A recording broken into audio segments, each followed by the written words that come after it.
YouTube channel medical and nurses सब। आज हम बात करने वाले हैं एनएचएम में होने वाले एग्ज़ाम्स की। एनएचएम यूपीपीएससी का अपकमिंग टाइम में एग्ज़ाम है। नेक्स्ट मंथ आपका नॉरसेट प्रीलिम्स एग्ज़ाम है, आफ्टर दैट आपका मेंस एग्ज़ाम है। तो जो भी लोग तैयारी कर रहे हैं वही सेम चीज़ इस बार जो नॉरसेट के लिए अपनाई गई है उसी को फॉलो करते हुए यूपीपीएससी ने भी अपना जो नोटिफिकेशन रिलीज़ किया है उसमें भी ये बात है जो आपको कही गई है। सेकंड थिंग, जिनका भी अपकमिंग टाइम में कोई सा भी एग्ज़ाम हो वो लोग पुराने पेपर एक बार ज़रूर देखा कीजिए, आपको उससे बहुत हद तक अंदाज़ा हो जाएगा कि पेपर आता कैसा है। अभी रिसेंट में 21 अगस्त को पेपर हुआ था झारखंड में सीएचओ का पेपर। मैंने चैनल पर अपडेट किया हुआ है, ऑफलाइन मोड में पेपर हुआ था, पेपर को चैनल पर अपडेट कर दिया गया है।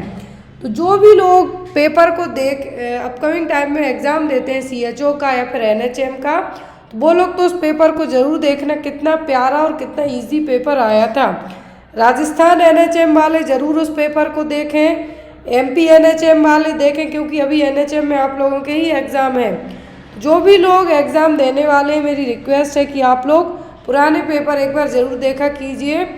और जो लोग पेपर्स की पीडीएफ परचेस करना चाहते हैं वो डायरेक्ट मेरे व्हाट्सएप नंबर पे कांटेक्ट करके ले सकते हैं, या फिर आप जो मेडिकल एंड नर्सेज हब की जो ऑफिशियल ऐप है उसमें जाके पेपर्स ले सकते हैं। सब्सक्रिप्शन लेंगे तो आपको बहुत ही चीप प्राइस पड़ जाएगी, मे बी 2-3 रुपीज़ पर पीडीएफ तक आपको पड़ जाएगी। और जो लोग पेपर किसी भी रीज़न से नहीं परचेस कर पा रहे हैं तो सभी पेपर मैं चैनल पर भी अपडेट कर देती हूँ ताकि आपको कोई भी डाउट ना रह जाए। कल मैंने आपको एक पेपर अपलोड किया है, प्लीज़ जाके एक बार देखिए, आपको आइडिया हो जाए पेपर कैसे आ रहे हैं अभी रिसेंट में। तो आज की क्लास का जो क्वेश्चन है यहाँ पर सभी क्वेश्चन हिंदी इंग्लिश दोनों लैंग्वेज में लिखे गए हैं ताकि आपको समझना ईजी रहे। तो यहाँ पर फर्स्ट क्वेश्चन है आपका, the net protein utilization is maximum for. शुद्ध प्रोटीन अधिकतम किसके उपयोग से मिलता है? सबसे अच्छा प्रोटीन का सोर्स यहाँ पर क्या माना जाएगा? सीधी सी बात करें हम, सबसे अच्छा सोर्स क्या है प्रोटीन का? ऑप्शन में है यहाँ पर एग, मिल्क, मीट या फिर सोयाबीन। तो किससे सबसे अच्छा आपको प्रोटीन मिलेगा? सबसे अच्छा सोर्स है प्रोटीन का वो क्या है? वो है एग और अंडे। अंडे से आपको एक हद तक हम कहेंगे कि सबसे ज़्यादा प्रोटीन मिलेगा। नेट प्रोटीन की बात की जा रही है, दूध से मिलेगा, कम मिलेगा, सोयाबीन से भी मिलेगा, लेकिन सबसे अच्छा सोर्स प्रोटीन का माने हम तो वो क्या होगा? एग, अंडे। Next is blood clotting time is considerably prolonged in deficiency of. किसकी कमी के कारण रक्त में थक्के जमने के समय में अत्यधिक वृद्धि होती है? Blood clotting time BT time है जो किसमें प्रोलॉन्ग रहेगा, ज़्यादा रहेगा, मतलब किसकी कमी के कारण? ऑप्शन में विटामिन B12, विटामिन के, विटामिन B2 और विटामिन B6। तो यहाँ पर जो ब्लड क्लॉटिंग का टाइम है और ब्लड क्लॉटिंग टाइम और बीटी टाइमिंग है, नॉर्मल रेंज कितनी होती है? 2 to 8 मिनट तक। कितनी? 2 to 8 मिनट तक। अब यहाँ पर क्लॉटिंग टाइम की बात करें हम तो ये थोड़ा ज़्यादा होता है, बीटी टाइम से डबल हो जाता है। तो यहाँ पर ब्लड क्लॉटिंग टाइम है जो वो कितना होगा? वो होगा आपका 2 to 7 मिनट ब्लीडिंग टाइम। अब ब्लीडिंग होने के बाद जो क्लॉटिंग टाइम है वो होगा 8 से 15 मिनट तक, जिसको ब्लड क्लॉटिंग टाइम कहेंगे। और इससे ज़्यादा हो जाएगा यदि आपके अंदर विटामिन के की कमी होती है तो, क्योंकि विटामिन के किसके लिए ज़रूरी है? जो ब्लीडिंग होती है उसको स्टॉप करने के लिए। तो यहाँ पर जो यदि विटामिन के की कमी होती है तो यहाँ पर क्या होगा? जो बीटी टाइमिंग है वो बढ़ जाएगी, जो ब्लड क्लॉटिंग टाइमिंग है वो बढ़ जाएगी। Next one, what does the apex of the under 5 clinic triangle represent? तो अंडर 5 क्लिनिक आपको एक सेपरेट क्लास भी ली गई थी, इसकी आपने पढ़ा भी है, पीडियाट्रिक का क्वेश्चन है यहाँ पर, कम्युनिटी में भी आपने पढ़ा है कि जो अंडर 5 क्लिनिक में जो ट्रायंगल है, अंडर 5 क्लिनिक के त्रिकोण का एपेक्स है जो वो क्या रिप्रेजेंट करेगा? Treatment and care of sick children, family planning, health education या फिर वैक्सीनेशन। एक में जो ट्रायंगल है इसका एपेक्स पार्ट है, क्या रिप्रेजेंट करेगा? फैमिली प्लानिंग को। ही देखिए इस वाले एपेक्स की बात की जा रही है। जो इंटरनल है ये ट्रायंगल हो गया इसका अंडर 5 क्लिनिक का। तो यहाँ पर प्रिवेंटिव, प्रोमोटिव, क्यूरेटिव, रेफरल और एजुकेशनल सर्विसेज प्रोवाइड कराई जाती है 5 साल के एज ग्रुप तक के बच्चों को। किसको? 5 साल तक के एज ग्रुप के बच्चों को, अंडर 5 ईयर एज ग्रुप के बच्चों को। अब इसमें जो इंक्लूडेड चीज़ें हैं वो क्या है? Care in illness, growth monitoring, preventive care and health education और फैमिली प्लानिंग। तो 5 यहाँ पर चीज़ें इंक्लूड रहेंगी। तो अब इनमें जो आपको कहा गया है एपेक्स, तो एपेक्स क्या रिप्रेजेंट कर रहा है? फैमिली प्लानिंग को। Next is a localized abnormal dilatation of any blood vessels is called. तो लोकलाइज्ड एबनॉर्मल तरीके से कोई भी ब्लड वेसल डायलेट होती है तो क्या कहलाएगा? थ्रोम्बोसिस, एम्बोलिज्म, एन्यूरिज्म या फिर एथेरोस्क्लेरोसिस। ये क्वेश्चन है जो झारखंड सीएचओ के एग्जाम में आया हुआ है, जो परसों पेपर हुआ है उसमें। तो localized abnormal dilatation of any blood vessels को क्या कहेंगे आप? ये कहलाएगा एन्यूरिज्म। एन्यूरिज्म क्यों? क्योंकि जो आपकी ब्लड वेसल्स हैं क्या होंगी? डायलेट होके दूसरी जगह पे क्या हो जाएंगी? वल्ज होंगी। वल्ज होंगी मतलब उनका शेप साइज दोनों बदल जाएगा, स्पेशली जो शेप है वो चेंज हो जाएगा। तो ये क्या कहलाएगा? एन्यूरिज्म। ये होता है वीक, जो ब्लड वेसल्स हैं वीक होने के कारण। थ्रोम्बोसिस का मतलब तो है थ्रोम्बस फॉर्मेशन। एम्बोलिज्म का मतलब एयर टाइप से एम्बोलिज्म बनना। और यहाँ पर आता है एथेरोस्क्लेरोसिस, मतलब जो आपकी आर्टरीज हैं उसमें क्या होना? कोलेस्ट्रॉल का डिपोजिशन होना, जिसके कारण आर्टरी हार्ड हो जाएंगी। Next one, which disease is related to personal hygiene. तो इनमें से कौन सी बीमारी है जो पर्सनल हाइजीन से रिलेट करेगी? स्कर्वी, रिकेट्स, माइग्रेन या फिर हुकबॉर्न इन्फेस्टेशन। तो यहाँ पर क्या है जो पर्सनल इन्फेक्शन पर्सनल हाइजीन के कारण होगा? ऑप्शन यहाँ पे आपको दिए गए हैं। तो पर्सनल हाइजीन के कारण आपको क्या होगा? हुकबॉर्न इन्फेस्टेशन। क्या है? हुकबॉर्न इन्फेस्टेशन। बाकी आपका जो स्कर्वी है विटामिन सी की कमी से होगा, रिकेट्स डी की कमी से होगा, माइग्रेन एक तरीके का हेडेक है। तो इनका पर्सनल हाइजीन से लेना देना नहीं है, लेकिन जो इन्फेस्टेशन है ये आपकी पर्सनल हाइजीन पर डिपेंड करेगा। Next one, characteristics of mentally healthy person is. कोई पर्सन यदि दिमागी तौर पर क्या है? हेल्दी है, तो उसमें क्या लक्षण देखने को मिलेंगे? Lack of emotion, freedom from inner conflicts, aggressive या फिर इकोसेंट्रिक। तो यदि कोई पर्सन मेंटली हेल्दी है, मेंटली हेल्दी मतलब मानसिक रूप से स्वस्थ है, तो उसमें क्या सिम्टम देखने को मिलेंगे? पहली चीज़, उसमें इमोशन रहेंगे। दूसरी चीज़, ज़्यादा एग्रेसिव नहीं होगा। अब यहाँ पर होगा वो कैसा? यदि पर्सन हेल्दी है, मेंटली हेल्दी है, आप दिमागी तौर पर स्वस्थ हैं, तो फ्रीडम फ्रॉम इनर कॉन्फ्लिक्ट्स, जो आपके अंदर कॉन्फ्लिक्ट्स, ये करना ये नहीं करना। जरूरी नहीं कि आप मेंटल तरीके से एबनॉर्मल है। कभी कभी कुछ केसेस में आप कुछ सोचते हैं, कुछ हो जाता है, तो आपका वो ऐसा है कि आप कुछ टेंशन में, लेकिन वो आपकी मेंटल हेल्थ को कंसीडर करेगा। लेकिन यहाँ पर यदि एग्जाम पर्पज से बात करें तो क्या होगा? Freedom from inner conflicts. Next one, point in taking care of a patient with a communicable disease. यदि आप किसी कम्युनिकेबल डिसीज़ वाले मरीज की केयर करते हैं तो क्या पॉइंट माइंड में रखेंगे? संचारी रोग के रोगी की देखभाल करने में महत्वपूर्ण बिंदु कौन सा है? आइसोलेशन, इम्यूनाइजेशन, हॉस्पिटलाइजेशन या फिर care of used utensils and articles.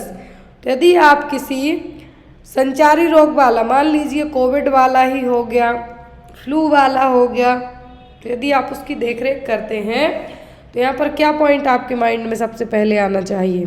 उसको आइसोलेट कर देंगे, वैक्सीनेशन कराएंगे, हॉस्पिटलाइज्ड कराएंगे, कि उसके जो यूटेंसिल, जो बर्तन आर्टिकल यूज़ किए उनकी केयर करेंगे। आपकी फर्स्ट प्रायोरिटी क्या होगी? तो सबसे फर्स्ट प्रायोरिटी होगी कम्युनिकेबल डिसीज़ वाले मरीज को आइसोलेट करना, ताकि आप दूसरों को प्रिवेंट कर सकें, इन्फेक्शन से बचा सकें। तो first priority is the isolation.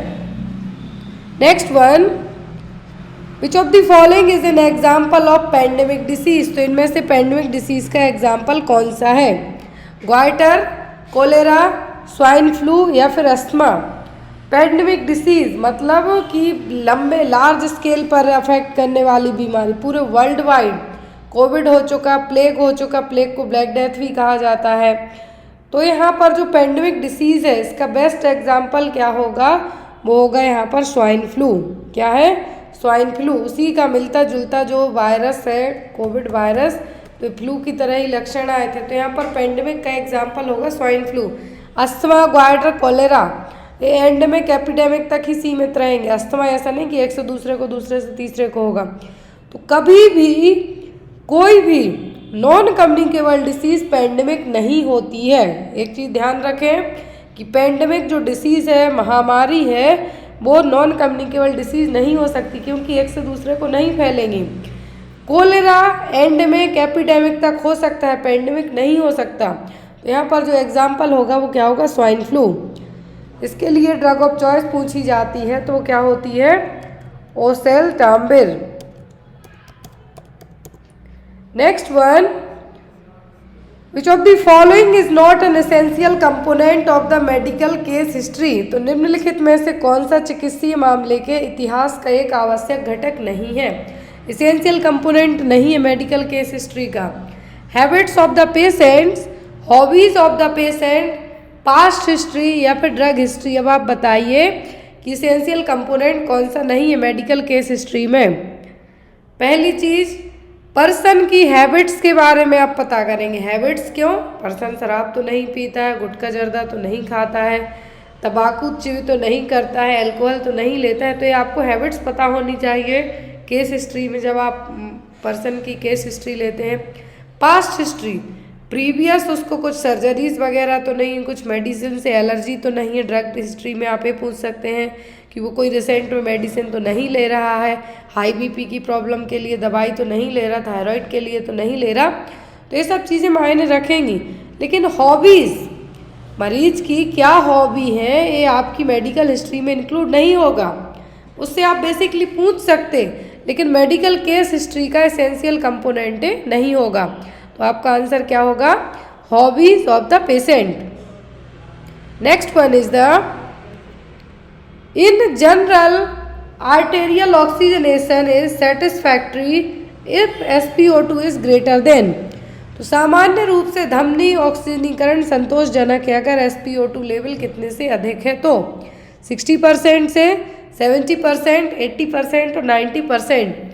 कितने परसेंट से ज़्यादा होगा SpO2 लेवल, तब इसको आप एज ए सेटिस्फेक्शन वे में मान सकते हैं। कोविड में ये चीज़ बहुत हुई थी कि यदि जिसका 95% से कम होता है तो उसको हॉस्पिटलाइज किया जा रहा था, लेकिन जब बेड की कमी हुई तब कर दिया गया 90% तक। तो यहाँ पर सेटिस्फेक्शन के तौर पर पूछा है तो होगा 90% तक। कितना?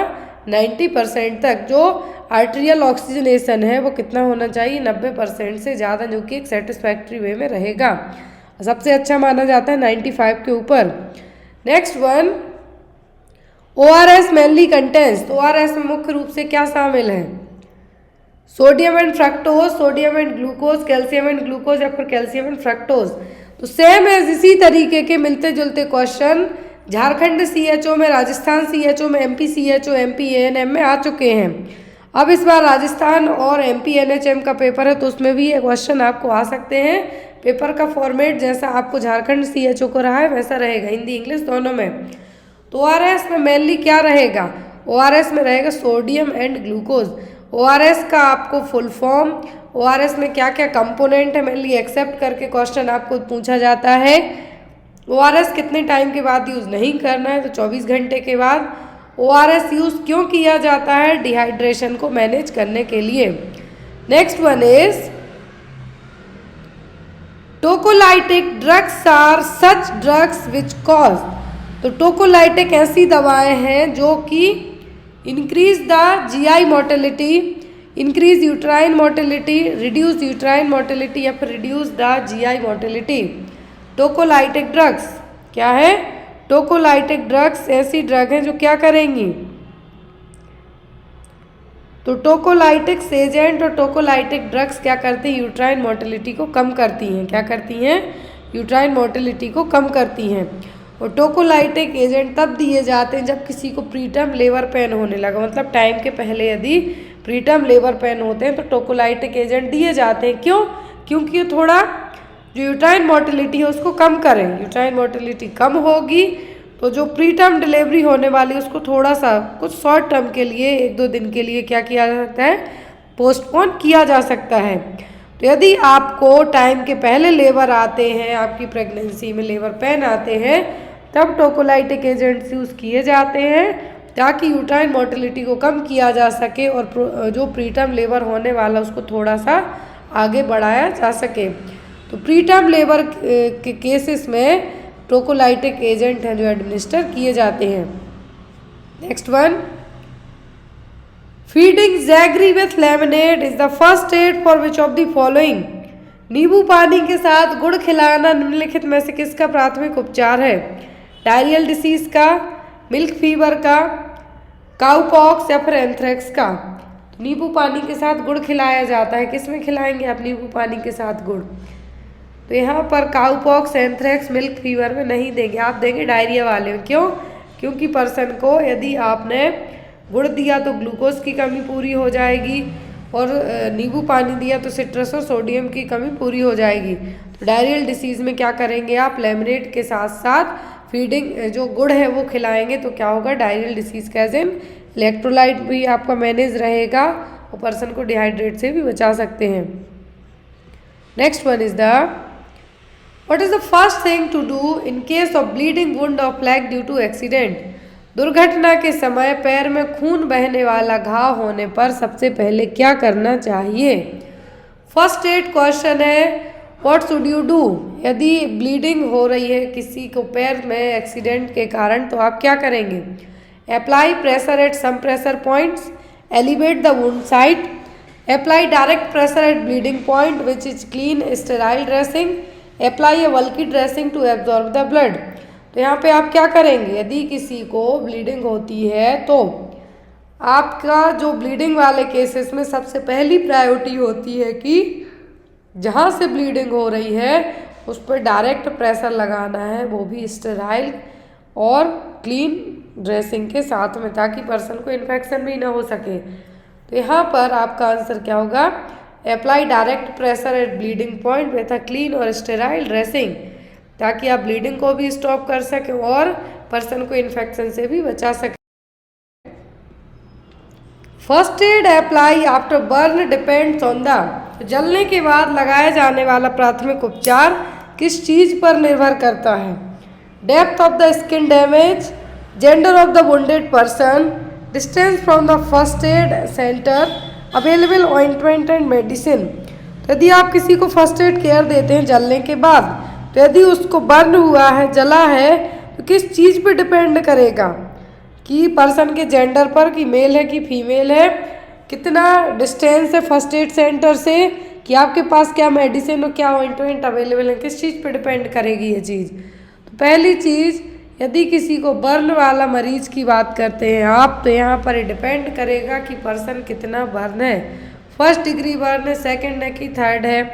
तो यहाँ पर आपका किस चीज़ पे डिपेंड करेगा? स्किन डैमेज पर, कितना स्किन डैमेज हुआ है उसके अकॉर्डिंग टू दैट आप यहाँ पर फर्स्ट एड उसको दे सकते हैं। सुपरफिशियल बर्न है, यहाँ पर थर्ड डिग्री बर्न है कि सेकंड डिग्री बर्न है, इन सभी चीज़ों पर डिपेंड करेगा क्या फर्स्ट एड आप यदि किसी बर्न पेशेंट को करते हैं तो। Next one is the which babies are at higher risk to have hypothermia. किन शिशुओं को हाइपोथर्मिया होने का अधिक खतरा होता है? Baby with congenital abnormality, low birth wait babies, healthy baby या फिर 1 ईयर ओल्ड चाइल्ड। कौन से बच्चों को है जो हाई रिस्क है हाइपोथर्मिया होने का? हाइपोथर्मिया का मतलब है बच्चे ठंडे पड़ने लगते हैं। जो बच्चों को रेगुलेटरी सिस्टम होता है हाइपोथैलेमस उतना डेवलप नहीं होता है, वो होते हैं धीरे धीरे डेवलप होते जाता है। तो हाइपोथर्मिया से बचाने के लिए सबसे ज़्यादा हाई रिस्क वाले बच्चे कौन से होंगे? कंजेनाइटल एबनॉर्मलिटी वाले, LBW वाले, हेल्दी या फिर 1 ईयर ओल्ड चाइल्ड। तो इनिशियल टाइम पे हाइपोथर्मिया होने का चांसेस रहता है, तो 1 साल का बच्चा तो यहाँ पे नहीं होगा, हेल्दी बेबी होगा। अब यहाँ पर आपके पास ऑप्शन बचते हैं ए और बी, तो जो यहाँ पर आपका सही आंसर होगा वो क्या होगा? Baby with low birth weight. जिन बच्चों का वजन 2.5 kg से कम हुआ होगा उनमें हाइपोथर्मिया होने के चांसेस ज़्यादा रहेंगे as compare to normal healthy baby के। कंजेनाइटल एबनॉर्मलिटीज़ वाले के सबसे ज़्यादा रिस्क होती है हाइपोथर्मिया की, जिनको या तो कुछ ऐसा कंजेनाइटल इन्फेक्शन हो जिसमें पूरी इम्यूनिटी सप्रेस्ड हो, या दूसरी चीज़ उन बच्चों को जिनका वजन बहुत कम हो, कम का मतलब 2.5 kg से भी कम हो, तो उनमें सबसे ज़्यादा हाइपोथर्मिया होने के चांसेस रहेंगे। Next one, infants usually double their birth weight by the age of. आम तौर पर शिशु किस उम्र तक उसके जन्म के समय के वजन से दोगुने वजन के हो जाते हैं? बर्थ वेट पूछा है, किस उम्र तक डबल हो जाएगा? 3 मंथ, 4 मंथ, 5 मंथ या फिर 12 मंथ तक? किस एज तक बच्चों का वजन है जो डबल हो जाएगा? डबल होता है 5 से 6 महीने में, ट्रिपल होता है 12 महीने में। यदि बच्चे का वजन 3 kg है at the time of birth, 6 kg हो जाएगा 5 से 6 महीने की एज में, और यही वजन ट्रिपल हो जाएगा किस उम्र में? 9 kg हो जाएगा 1 ईयर की एज में। तो यहाँ पर डबल की बात करें तो 5 से 6 महीने, ट्रिपल पूछें तो 1 ईयर में। Next one, Which of the following is the most likely cause of speech impairment in a 4-year-old child? इनमें से एक 4 साल के बच्चे में जो बोलना है स्पीच इम्पेयरमेंट है, उसका सबसे मोस्ट कॉमन रीज़न क्या है? Cleft lip and palate, atavism, respiratory tract infections या फिर वोकल कॉर्ड इम्पेयरमेंट? तो क्या है स्पीच इम्पेयरमेंट का रीज़न 4 साल के बच्चे में? तो यदि 4 साल के बच्चे में स्पीच इम्पेयरमेंट के रीज़न की बात करें हम, तो वह cleft lip and cleft palate. क्या है? Cleft lip and cleft palate.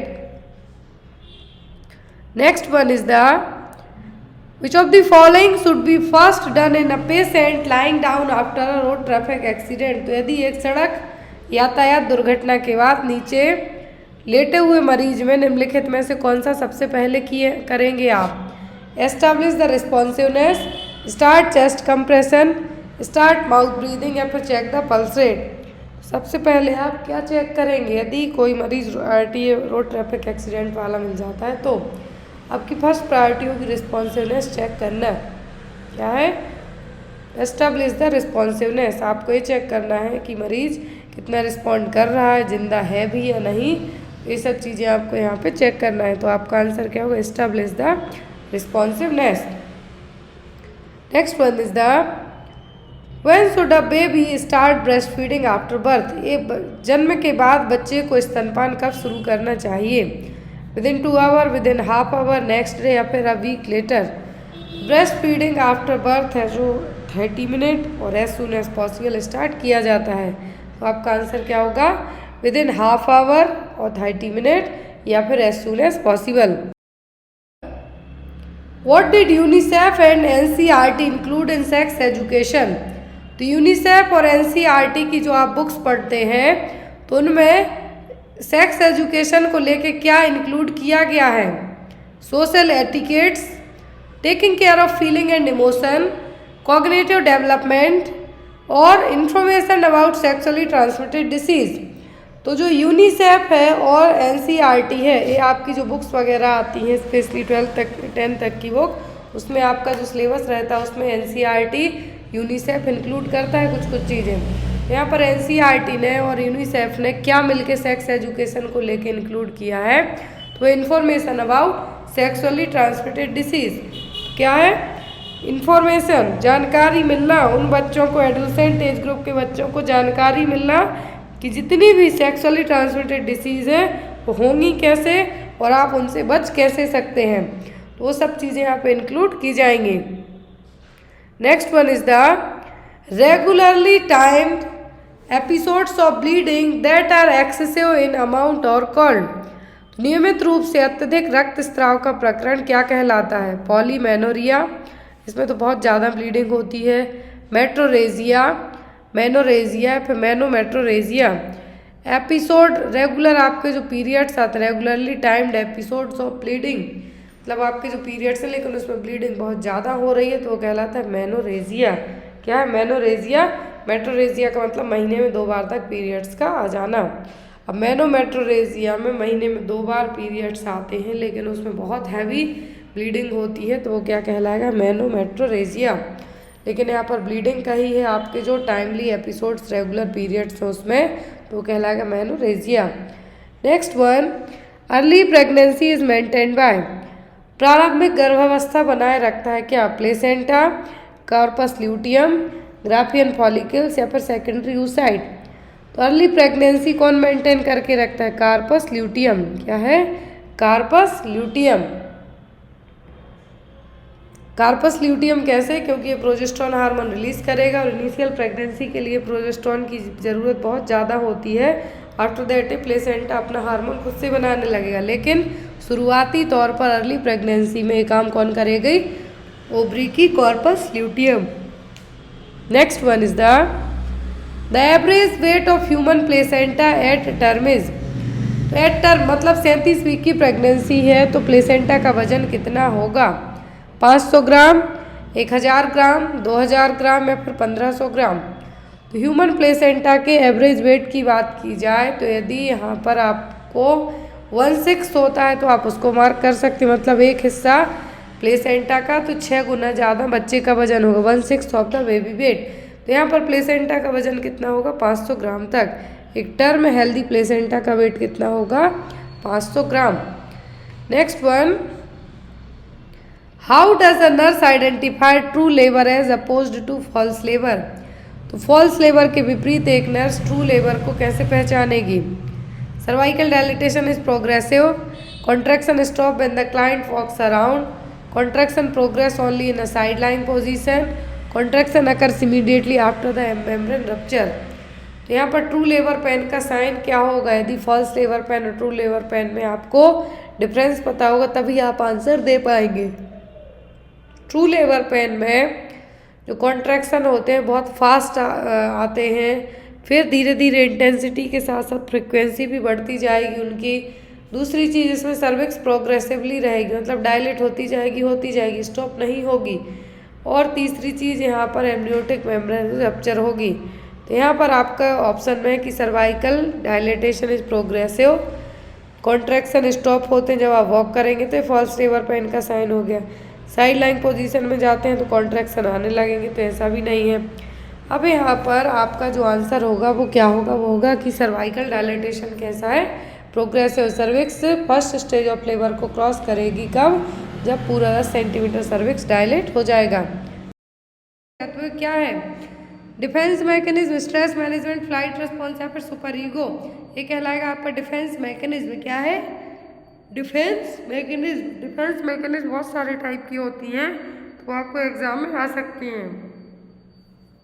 Next is गलत समायोजन की विशेषताएं। What are the characteristics of the maladjustment, तो माल एडजस्टमेंट की यहाँ पर क्या विशेषताएं हैं, आपसी स्कूल, अस्वीकृत नशीली दवाओं का दुरुपयोग और नशा करना, withdrawal, school rejection, drug abuse, acceptance, daily life work, mood swings, laughing mood swing, high moral values और हेयर केयर। यहाँ पर माल एडजस्टमेंट की विशेषताएं पूछी गई हैं। तो माल एडजस्टमेंट में आपका आएगा किसके कारण माल एडजस्टमेंट होगा, तो वो होगा विड्रावल, स्कूल से रिजेक्ट होना, ड्रग एब्यूज करना, गलत संगति में पड़ना, ये सब किसकी विशेषताएं होंगी, ये होंगी आपकी किसके लिए, माल एडजस्टमेंट के लिए। नेक्स्ट इज किस स्तर की रोकथाम में बचपन में स्वस्थ जीवन शैली को बढ़ावा देना शामिल है। Which level of prevention include promoting a healthy life style in childhood, tertiary में, सेकेंडरी में, प्राइमरी में कि प्रीमोडियल में। तो ये आपकी आएगा प्राथमिक में और प्राइमरी में। नेक्स्ट इज निम्नलिखित में से किस चरण को संचारण के चैनल को अवरुद्ध करने का चरण माना जा सकता है। From the following which step can be considered as the step of blocking the channel of transmission, तो कौन से स्टेप के लिए यहाँ पे क्या कंसीडर किया जाएगा कि कोई भी ट्रांसमिशन है या फिर उसको रोका जा सकता है। Improving the standard of food hygiene, notification of the disease, surveillance of the disease या lab test of the sick person. यहाँ पे ब्लॉक करने की बात की जा रही है कि जिस भी चीज़ से ट्रांसमिशन हो रहा है किसी डिसीज़ को, उसको रोकने की बात की जाती है। तो उसको रोकने के लिए हम क्या करेंगे, फूड स्टैंडर्ड की हाइजीन को हम बढ़ाने का काम करेंगे। क्या करेंगे?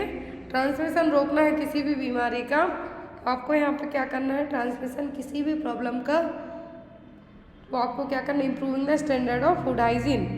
नेक्स्ट वन इज कुकर खांसी, पर्ट्यूसिस और बूफिंग कफ और सॉन्ड्रेटिस कफ के संचरण का तरीका क्या है? What is the mode of transmission of pertussis और बूफिंग कफ? कॉन्टैक्ट, ड्रॉपलेट, डायरेक्ट या फिर इनडायरेक्ट? तो पर्ट्यूसिस और जो बूफिंग कफ है जनरली 2 साल से कम एज के ग्रुप के बच्चों को होगी। बॉर्डेटेला पर्ट्यूसिस नाम का बैक्टीरिया है जो इसको कॉज करेगा, और इसका जो मेन जो बच्चे होते हैं वो होते हैं 2 साल से कम एज के बच्चे, और ये होगी कैसे? ड्रॉपलेट इन्फेक्शन, स्नीजिंग, कफिंग के द्वारा। क्लियर? अगला क्वेश्चन है खसरा का कारक जीव क्या है?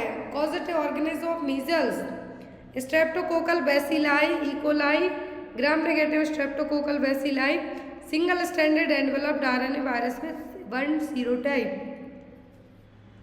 तो यहाँ पर खसरा का जो पॉजिटिव एजेंट है वो है single standard enveloped RNA virus with 1 serotype. What is the main sign of tuberculosis? TB का जो मेन लक्षण है वो क्या है? क्षय रोग का। कफिंग मोर देन 3 वीक्स, 3 हफ्ते से ज़्यादा की खांसी। Coughing occasionally, coughing only at night, या फिर माइल्ड कफिंग। तो जो टीबी है इसका मेन जो पॉजिटिव एजेंट क्या है वो माइकोबैक्टीरियम ट्यूबरक्लाई ग्राम नेगेटिव बैक्टीरिया है। यहाँ पर डॉट्स ट्रीटमेंट है जो यूज़ किया जाता है, लेकिन क्षय रोग का जो मुख्य लक्षण पूछा गया है तो वो 3 हफ्ते से ज़्यादा की खांसी, रात में बुखार आना। तो यहाँ पर जो आपका आंसर क्या होगा वो होगा ट्यूबरक्लोसिस। एक्सरे करवाएंगे तो कौन से फोकाई देखने को मिलेंगे। नेक्स्ट इज रोगी के इतिहास को एकत्र करने में डेटा का प्राथमिक स्रोत। Who is the primary source of data collecting in the patient history? जब आप पेशेंट की हिस्ट्री कलेक्ट करते हैं तो डेटा कलेक्ट करने का जो प्राइमरी सोर्स है वो क्या होगा? Patient relative, case file of patient, members of health care team, या फिर पेशेंट हिमसेल्फ। प्राइमरी सोर्स हमेशा पर्सन ही रहेगा जो बीमार है। क्या जो बीमार है वो कहलाएगा प्राइमरी सोर्स, और बाकी जो दूसरे अदर इन्फॉर्मेशन दें, आप देख के इन्फॉर्मेशन दें, सेकेंडरी सोर्स में कंसीडर किया जाएगा। नेक्स्ट वन इज हाइपोक्सेमिया क्या है? What is the hypoxemia? रक्त में ऑक्सीजन का स्तर निम्न होना, low level of oxygen, low level of oxygen in the body, low level of blood in the body, या फिर low level of carbon dioxide in the blood. तो यहाँ पर हाइपोक्सेमिया का मतलब है कि ब्लड में ऑक्सीजन की कमी का कम होना। यदि हाइपोक्सिया कहेंगे तो टिश्यू में ऑक्सीजन की कमी है, लेकिन ब्लड में यदि ऑक्सीजन की कमी है तो हाइपोक्सेमिया।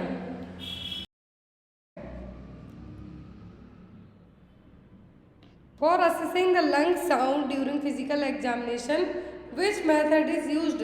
फिजिकल एग्जामिनेशन के टाइम पे जब आप लंग्स को चेक करते हैं तो ये कौन सी मेथड है? ऑब्जर्वेशन, पाल्पेशन, परकशन, या फिर ऑस्कल्टेशन? यहाँ पर ये मेथड आपकी कहलाएगी ऑस्कल्टेशन, क्योंकि आप लंग्स के साउंड को सुनने का काम कर रहे हैं। क्या कर रहे हैं?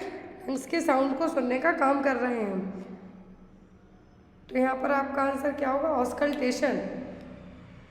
नेक्स्ट इज पेट की शारीरिक जांच के दौरान एक नर्स कैसे पहचानेगी कि पेट में तरल पदार्थ या गैस या ठोस भरा है? During physical examination of abdomen how a nurse would identify whether it is filled with fluid और गैस और सॉलिड? ऑब्जर्वेशन से, ऑस्कल्टेशन से, listening the sound bye years, या फिर परकशन से? ऑब्जर्वेशन से पर्सन को आप देखेंगे, ऑस्कल्टेशन से साउंड वगैरह सुनेंगे आप, लेकिन जो आपका ऑर्गन आपको देखना है कि गैस बन रही है पेट में, कि पर्सन के पेट में फ्लूइड भरा है, कि गैस है कि सॉलिड है। तो ये कैसे पता चलेगा? परकशन से। किससे? By the percussion. Next is कमजोर स्पर्श द्वारा मालूम करने में मुश्किल नाड़ी को क्या कहेंगे? What is the weak difficult to palpate pulse called? जो पल्स वीक है और पाल्पेट करना डिफिकल्ट है वो कौन सी कहलाएगी? रेगुलर, थ्रेडी, बाइजेमिनल, या फिर डाइक्रोटिक? और तो यहाँ पर जो आंसर होगा कमजोर है, बहुत ज़्यादा पाल्पेट करना मुश्किल है, तो वो कहलाएगी थ्रेडी पल्स। कौन सी? थ्रेडी पल्स। नेक्स्ट इज निम्नलिखित में से कौन सा गर्भपात का सैक्यूला है? इनफर्टिलिटी, हेमरेज, यूट्राइन परफोरेशन या फिर सर्वाइकल इंजरी। तो यहाँ पर सेक्युला की बात की जा रही है, अबॉर्शन के, मिसकैरेज के, तो वो होगा यहाँ पर हेमरेज। और ब्लीडिंग, क्या है? ब्लीडिंग। नेक्स्ट इज, उस स्थिति के लिए किस शब्दावली का प्रयोग किया जाता है जहाँ रोगी को लेटते समय सांस लेने में कठिनाई महसूस होगी? What is the terminology that is used when the person is lying down and feels the breathless? यहाँ पर वो होगी आपकी ऑर्थोपनिया। क्या है? ऑर्थोपनिया। डिस्निया में तो ब्रीदिंग डिफिकल्टी, ऑर्थोपनिया में लेटने में दिक्कत होना, स्लीप एपनिया में सोने में आप जब खराटे लेंगे हो। एपनिया का मतलब है सेसेशन ऑफ ब्रीदिंग, सांसों का रुकना ही। तो यहाँ पर एपनिया, स्लीप एपनिया, ऑर्थोपनिया, लेटने में जब आपको सांस लेने में दिक्कत होगी वो कहलाएगा ऑर्थोपनिया। डिस्निया का मतलब होता है ब्रीदिंग डिफिकल्टी। नेक्स्ट इज, संक्रामक रोग से ग्रसित रोगी द्वारा कमरे या भवन को खाली करने के बाद कीटाणु रहित करना क्या कहलाएगा? What is the disinfection of building after it has been vacated by a patient who has contagious disease? यदि किसी मरीज को कंटेजियस डिसीज थी, कम्युनिकेबल डिसीज थी, तो जब वो डिस्चार्ज होगा अपने घर जाएगा, उसके बाद रूम को पूरा क्लीन किया जाएगा, तो वो क्या है? डिसइंफेक्शन है, टर्मिनल डिसइंफेक्शन है, एसेप्सिस है कि एसेप्टिक टेक्निक है। यदि किसी पर्सन का डिस्चार्ज हो गया तब उसके रूम को क्लीन किया जाता है तो ये कहलाएगा टर्मिनल डिसइंफेक्शन। क्या है? Terminal disinfection. Next one is, भ्रूण के जीवनक्षम होने से पहले गर्भावस्था की समाप्ति को क्या कहा जाता है? Termination of pregnancy before fetus become viable is called. तो टर्मिनेशन ऑफ प्रेगनेंसी, जब फीटस वायबल मतलब जिंदा रहने की हालत में नहीं है, मतलब बिफोर वायबल स्टेज में है, वो क्या कहलाएगा? इम्प्लांटेशन, अबॉर्शन, ओव्यूलेशन या फिर लेबर। लेबर की तो जो प्रोसेस होगी जब बच्चा बाहर आएगा उस टाइम पे। ओव्यूलेशन का मतलब है कि जो oogenesis की प्रोसेस है उसमें एग का रिलीज होना। इम्प्लांटेशन का मतलब है कि बच्चे का फर्टिलाइजेशन होने के बाद ओवम स्पर्म मिल गए, उसके बाद फर्टिलाइजेशन हुआ फैलोपियन ट्यूब में, और उस फैलोपियन ट्यूब के बाद यूट्रस में जाके वो क्या होंगे? जमेंगे। इम्प्लांटेशन होगा जहाँ पर ग्रोथ होगी। लेकिन यहाँ पे कहा है कि बिफोर वायबल जो टर्मिनेट हो जाए प्रेगनेंसी, वो क्या कहलाएगी? अबॉर्शन और गर्भपात। नेक्स्ट इज, NIPI की गाइडलाइन के अनुसार गर्भावस्था के दौरान आयरन की गोलियाँ किस महीने से शुरू की जाती हैं? According to NIPI guideline, from which month the iron tablet are started during the pregnancy. शुरू के टाइम में पूछें तो फॉलिक एसिड सबसे ज़्यादा दिया जाता है, लेकिन 4 महीने की जब प्रेगनेंसी होती है तब आयरन दिया जाना स्टार्ट किया जाता है, ताकि माँ बच्चे दोनों को हम एनीमिया से प्रिवेंट कर सकें। क्योंकि डिलीवरी के टाइम पे जो ब्लड लॉस होगा, यदि मान लीजिए माँ एनीमिक है तो और ज़्यादा कॉम्प्लिकेशन डेवलप होंगे। इसीलिए क्या किया जाएगा? चौथे महीने से आयरन की टेबलेट दी जाना स्टार्ट होंगी। Folic acid as soon as possible pregnancy diagnose ये तब से दिया जाता है। नेक्स्ट इज, MTP अधिनियम 1971 के भारतीय कानून के अनुसार गर्भपात की अनुमति केवल किस सप्ताह तक है? According to Indian law of MTP act 1971, abortion is allowed only up to which week? किस वीक तक अबॉर्शन करवाने की अनुमति दी जाती है? था बट नाउअडेज 24 वीक है, जो हो गया है। कितना? 24 हफ्तों तक हो गया। पहले 20 वीक की प्रेगनेंसी थी, अब 24 वीक की प्रेगनेंसी तक को MTP एक्ट के तहत टर्मिनेट किया जा सकता है। नेक्स्ट इज, कौन सा हाइपर एमेसिस ग्रेविडेरम के लिए प्रवर्तन पूर्व कारक नहीं है? Which is not the predisposing factor for hyperemesis gravidarum. Predisposing का मतलब है कि जो प्रेगनेंसी में नोजिया वॉमिटिंग होती है उसको और बढ़ावा देने का काम कौन करेगा? Multiple pregnancy, primipara, first trimester या फिर माल न्यूट्रिशन। तो जो हाइपर एमेसिस ग्रेविडम प्रेगनेंसी में नोजिया वॉमिटिंग होती है वो जनरली फर्स्ट ट्राइमेस्टर में ही रहती है। प्रीमी जो फर्स्ट टाइम प्रेगनेंसी उसमें ज़्यादा देखने को मिलेंगी, मल्टीपल प्रेगनेंसी तो उसमें देखने को मिलेंगी, लेकिन कुपोषण में देखने को नहीं मिलेगी। किसमें? कुपोषण और जो माल न्यूट्रिशन है उसमें देखने को नहीं मिलेगी। नेक्स्ट इज, प्लेसेंटा प्रीविया कितने प्रकार के होते हैं? How many types of placenta previa are there? तो यहाँ पर एक ग्रेड वाइज पूछा गया है, तो कितने होते हैं? 1, 2, 3, 4 प्लेसेंटा प्रीविया होता है जनरली 4 टाइप का। फर्स्ट ग्रेड, सेकंड, थर्ड है जो ग्रेड में जब प्लेसेंटा क्या होगा? जो सेंटर पार्ट की जगह है जो सीधा सर्वाइकल उसको कवर कर लेगा तब। नेक्स्ट इज प्रसव के दौरान संक्रमण को रोकने के लिए कितने क्लीन्स की जांच करनी पड़ती है? How many cleans have to be checked in order to prevent infection during the labour? Labour के टाइम पे इन्फेक्शन को रोकने के लिए जो क्लीन्स अपनाए जाते हैं वो होते हैं टोटल 7 क्लीन्स। कितने? 7 क्लीन्स। अपगार स्कोर 4 to 6 को नवजात में क्या माना जाता है? Apgar score of 4 to 6 is considered as what is the newborn? तो अपगार स्कोर 8 से ज़्यादा होती है मतलब बच्चा फुली हेल्दी है, फुली हेल्दी है। 10 तक मैक्सिमम स्कोरिंग होती है। यदि 4 से 6 दे दी मतलब कि बच्चा क्या है? माइल्ड डिप्रेस है। कितना? माइल्ड डिप्रेस है। क्लियर है? माइल्ड मॉडरेट सीवियर होगा तो यहाँ पे 4 से 6 मतलब क्या है? माइल्डली डिप्रेस्ड और हल्का तनाव है। नेक्स्ट इज नवजात शिशु के शरीर का तापमान बनाए रखने के लिए क्या प्रोत्साहन करना चाहिए? In order to maintain body temperature of newborn what has to be encouraged? Skin to skin contact with mother, putting baby to rubber sheet, keeping the baby near window, putting baby near the cold walls. Window cold walls में लपेटेंगे rubber seat में तो बच्चे को ठंडक लगेगी। और जो हाइपोथर्मिया से बचाने का काम करने की बात की जा रही है तो वो होगा स्किन टू स्किन कॉन्टैक्ट से, इसको हम कंगारू मदर केयर कहेंगे तो वो यहाँ पे आप दे सकते हैं। नेक्स्ट इज प्रसव के दौरान कीटाणु रहित उपकरणों और गर्भनाल बंधन का उपयोग करके नवजात शिशु में किस रोग को रोका जाता है? Which disease can be prevented in the newborn by using sterilised instrument and chord ties during the delivery? तो डिलीवरी के टाइम पर कॉर्ड को टाई कर दिया जाता है। आफ्टर डिलीवरी और बिफोर डिलीवरी इंस्ट्रूमेंट स्टरलाइज किए जाते हैं। तो यहाँ पर किससे प्रिवेंट करने के लिए प्रिवेंट होगा यहाँ पर प्रिवेंट होगा क्या? टिटनस। क्या होगा? टिटनस। न्यूनेट्रम के थ्रू कंजक्टिवाइटिस होगा। यहाँ पर टिटनस को प्रिवेंट करने के लिए पूरे इंस्ट्रूमेंट को स्टरलाइज करके रखा जाएगा। निम्नलिखित में से किसे गर्भधारण का सकारात्मक संकेत माना जाता है? Out of the following which is considered as the positive sign of pregnancy? तो इनमें से पॉजिटिव साइन ऑफ प्रेगनेंसी कौन सा है? Fetal movement, changes of the uterus, breast change, morning sickness. Morning sickness हो सकती, ब्रेस्ट चेंज हो सकता है, यूट्रस में चेंजेस देखने को मिल सकते हैं, लेकिन फीटस का जो मूवमेंट है वो ओनली प्रेगनेंसी में ही फील होगा। कब?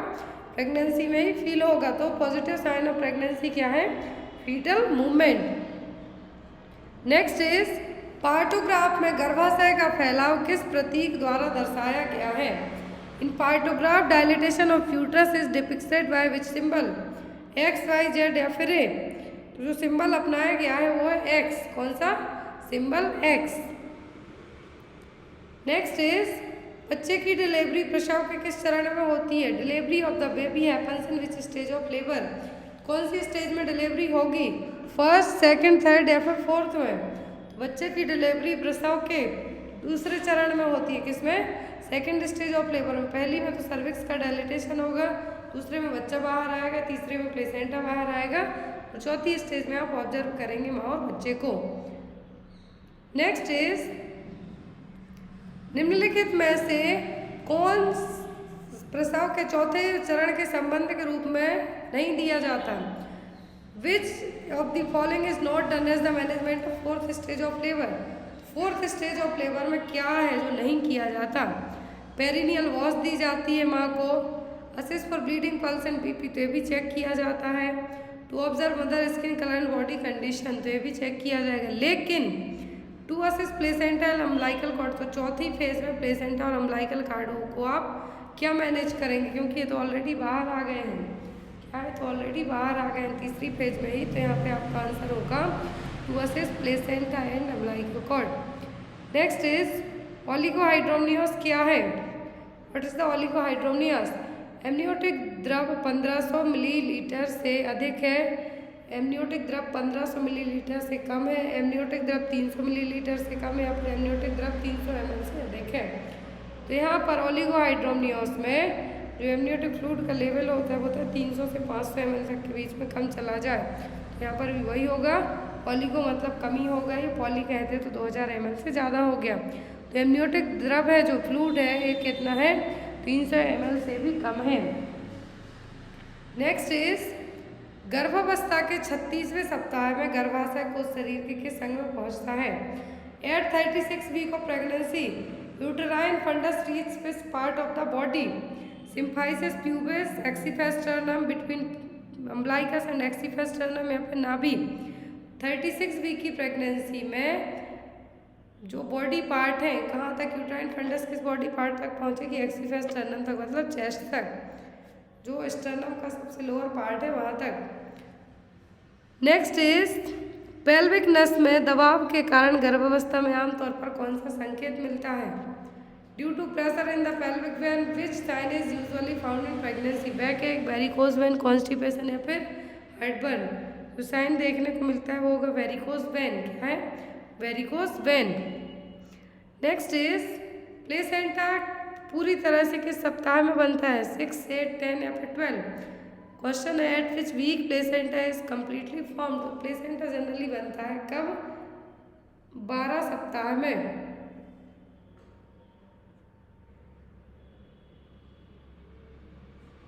नेक्स्ट क्वेश्चन, मासिक धर्म चक्र का कौन सा चरण है जहां एंडोमेट्रियम अधिक संभवनीय हो जाती है, बहना शुरू हो जाएगा? Phase of menstrual cycle where the endometrium becomes more vascular में स्टार्ट टू सेट। तो ये कौन सी फेज है? कहलाएगी सेक्रेटरी फेज। कौन सी? Secretory phase. नेक्स्ट इज मासिक धर्म की स्वच्छता बनाए रखने के लिए कितने घंटों में शोषक सैनिटरी पैड बदलने की सलाह दी जाती है? तो एब्जॉर्बेंट सैनिटरी पैड होते हैं, पीरियड्स में हर एक लड़की अपनाती है। तो यदि आपको क्या करना है, मेंस्ट्रुअल हाइजीन मेंटेन करके रखना है, तो कितने घंटे में आपको पैड चेंज करना होगा? Every 2 hour, every 4 hour, every 1 hour या फिर एवरी 8 आवर? तो एटलीस्ट आपको हर 4 घंटों में पैड को चेक करना होगा, चेंज करना होगा। लास्ट क्वेश्चन है 50 नंबर, सॉरी लास्ट नहीं कहेंगे, इस पेपर की आज की क्लास का लास्ट क्वेश्चन है। 51 से 100 तक हम नेक्स्ट क्लास में पढ़ेंगे। क्वेश्चन निम्नलिखित में से कौन सी स्थिति है जिसके तहत एमटीपी अधिनियम के तहत गर्भावस्था को समाप्त किया जा सकता है? इसका आंसर आप लोग कमेंट बॉक्स में देना, और जो नेक्स्ट पार्ट होगा 51 से 100 तक वो हम नेक्स्ट क्लास में सॉल्व करेंगे। जो भी लोग इन पीडीएफ्स को लेना चाहते हैं वो लोग डायरेक्ट मेरे व्हाट्सएप नंबर पर कांटेक्ट करके 200 रुपये में आपको वाइस सेट है जो पीडीएफ फॉर्मेट में अवेलेबल होंगे एएनएम के पेपर। आई होप आपको आज की क्लास अच्छी लगी हो। कोई भी डाउट हो तो बेझिझक होकर आप पूछ सकते हैं। Thank you for watching us. Bye bye, take care.